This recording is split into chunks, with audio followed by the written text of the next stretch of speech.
আজি গণেশ চতুৰ্থী গজাননৰ বন্দনাত মুখৰিত বিশ্ব।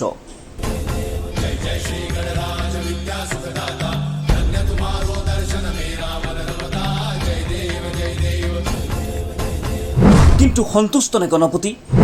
মূৰ্তিক পূজা, জীৱক ধৰি বান্ধি কিলা। একো নকওঁ, দৃশ্য চাওক।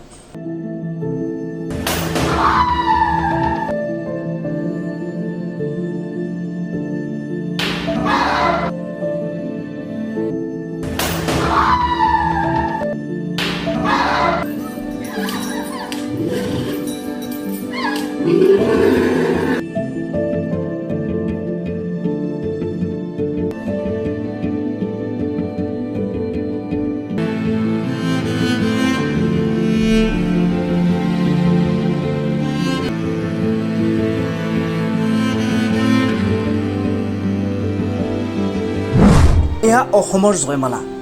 তামিলনাডুৰ মন্দিৰত চটপটাইছে মৃত্যু যন্ত্ৰণাত। মাউতৰূপী দৰপিশাচৰ নিৰ্মম অত্যাচাৰ।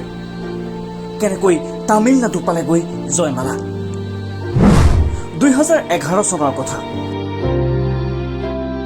2011 চনত ৰকিবুল হুছেইন বনমন্ত্ৰী হৈ থকাৰ সময়ত ডুমডুমা বনাঞ্চলিক বিষয়া কৰ্মচাৰীৰ কথা মতে জয়মালাক পঠোৱা হৈছিল তামিলনাডুৰ চিভিল্লিপুত্তুৰ নাচিয়াৰ মন্দিৰলৈ।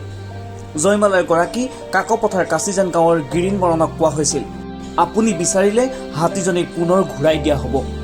কিন্তু 3 মাহৰ বাবে নিয়া জয়মালা উভতি নাহিল 13 বছৰে।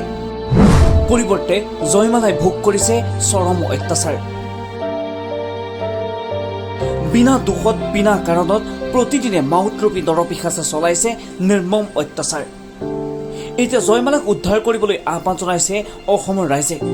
লগতে দানৱৰূপী মানৱ নৰপিশাচ মাউতক উচিত শাস্তি প্ৰদানৰ দাবী তুলিছে প্ৰতিগৰাকী প্ৰকৃতিপ্ৰেমীয়ে।